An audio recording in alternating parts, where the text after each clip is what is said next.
The rain came down in cold sheets, drenching the quiet town of Rosewood as the wind whipped against rooftops and shivered through the trees.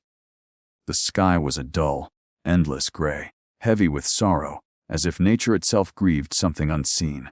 On Oakridge Lane, most homes were dark, their curtains drawn tight, families huddled inside with warm meals and familiar company. But in one modest, two-bedroom house at the edge of the cul-de-sac, Elijah Brooks had just finished tucking in his 6-year-old son, Aiden, after another long shift delivering groceries across town. The single father's back ached from hours on the road, but he never let the weariness show in front of Aiden. That little boy's smile was the only light Elijah had left since his wife Marie died 3 years ago. Each day, he worked to make their life stable, quiet, and safe, a contrast to the chaos he once knew. As he sat at the worn kitchen table, sipping lukewarm coffee from a chipped mug, his thoughts drifted toward the stack of unpaid bills sitting by the microwave. The rent was due next week. Aiden's winter shoes were wearing thin. The old Honda was threatening to give up completely. But none of that bothered Elijah as much as the creeping fear that he was failing, that he couldn't be enough for Aiden. He let out a sigh, pinching the bridge of his nose, when suddenly, there came a knock at the door. It wasn't loud. In fact, it was almost too soft to hear over the rain, just 3 small taps, hesitant, almost afraid. Elijah's brows furrowed. It was nearly 10 p.m. Who would be knocking at this hour? He stood up, moved cautiously to the door, and peeked through the peephole, but all he could see was darkness and rain. Carefully, he cracked the door open. What he saw nearly made him drop to his knees. 2 little girls stood on his porch, soaked to the skin. The older one, maybe 9 or 10, was clinging to a pink umbrella that had nearly collapsed under the wind. Her jeans were muddy. Her eyes were wide, frightened, and glassy from crying. The younger one, barely more than a toddler, was clutching the older girl's side, wearing a jacket far too thin for the storm. Both of them were shivering, their shoes soaked, their lips purple. "Please," the older girl whispered, her voice shaking. Can we sit here for a while? We don't got nowhere else to go." Elijah opened the door wider, stunned, trying to process what he was seeing. "What happened? Where are your parents?" The older girl's chin trembled. "Our mom, she died last night." Her voice cracked on the word died, and she bit her lip hard. "We woke up, and she wasn't moving.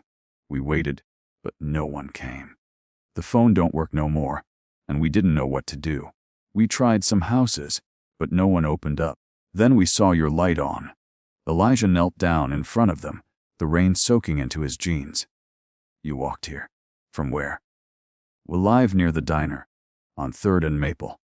That was at least 1.5 miles away, through heavy rain on streets with no sidewalks, with barely any light. The little one began to cry softly, her fingers clutching her sister's damp sleeve. Elijah didn't hesitate. "You're not staying on this porch. Come inside. Come on." He held the door open as the girls stepped inside, water pooling at their feet. The warmth of the living room hit them like a wave. Aiden appeared at the hallway. "Daddy, who's that?" Elijah turned. "Hey, buddy. Go back to bed for now, okay? I'll be there in a bit." But Aiden didn't move. He looked at the girls, at their wet clothes, their scared faces. Then he walked up to the younger one and held out his blanket. "You can have this. It's warm." The little girl blinked, then clutched the blanket to her chest. Elijah's throat tightened. He ushered the girls to the couch, fetched 2 towels, and wrapped them up.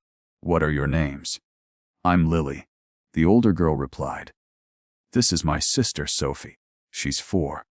Elijah went into the kitchen and warmed up the leftover soup from dinner, spooned it into 2 bowls, and brought it over. The girls ate slowly at first, then quickly, their hunger undeniable.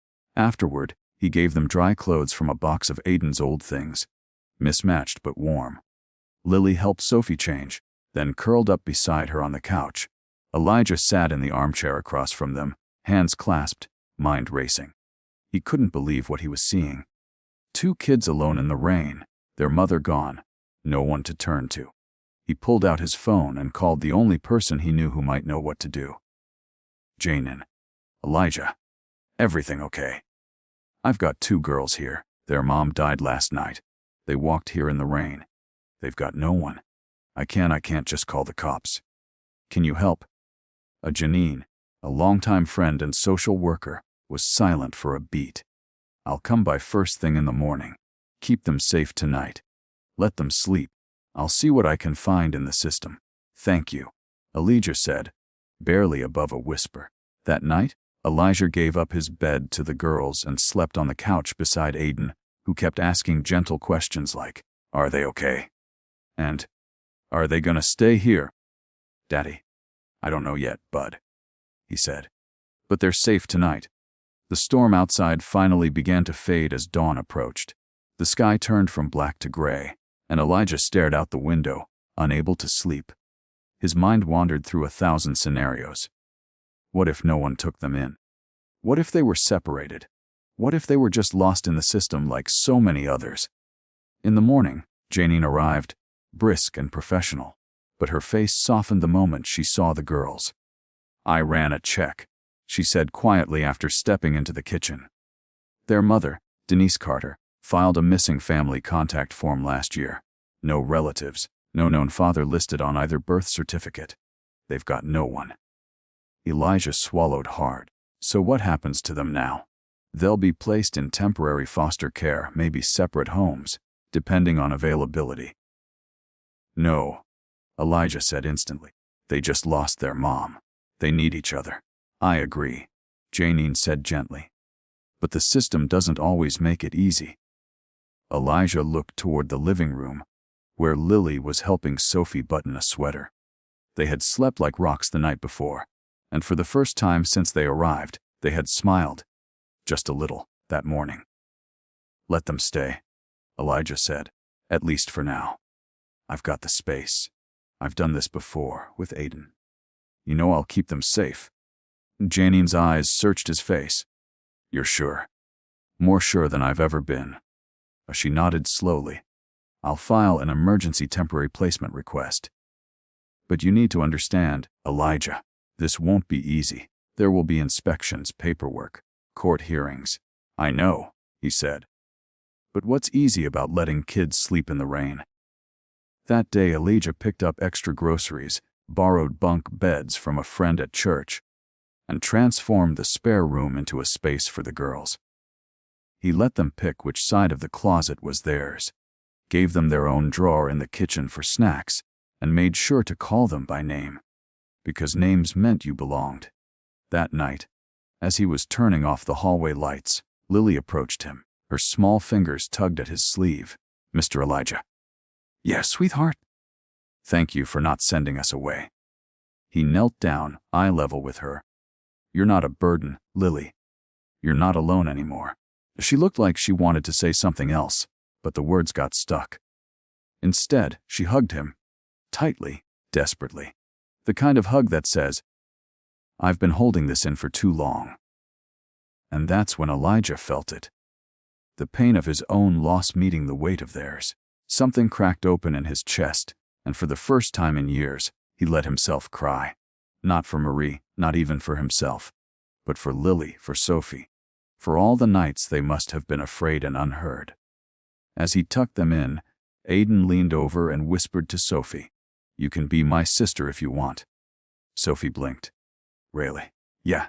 Daddy says we gotta help people. So now we're a team." And from the doorway, Elijah watched as 2 little hearts, once broken, began the slow, fragile process of healing. He didn't know what tomorrow would bring. He didn't know if the courts would let them stay. But what he did know, what he felt, was that this house had grown, not just in number, but in purpose. Because sometimes family isn't made by blood. Sometimes it starts with a knock at the door, and the next words that follow. They can change everything.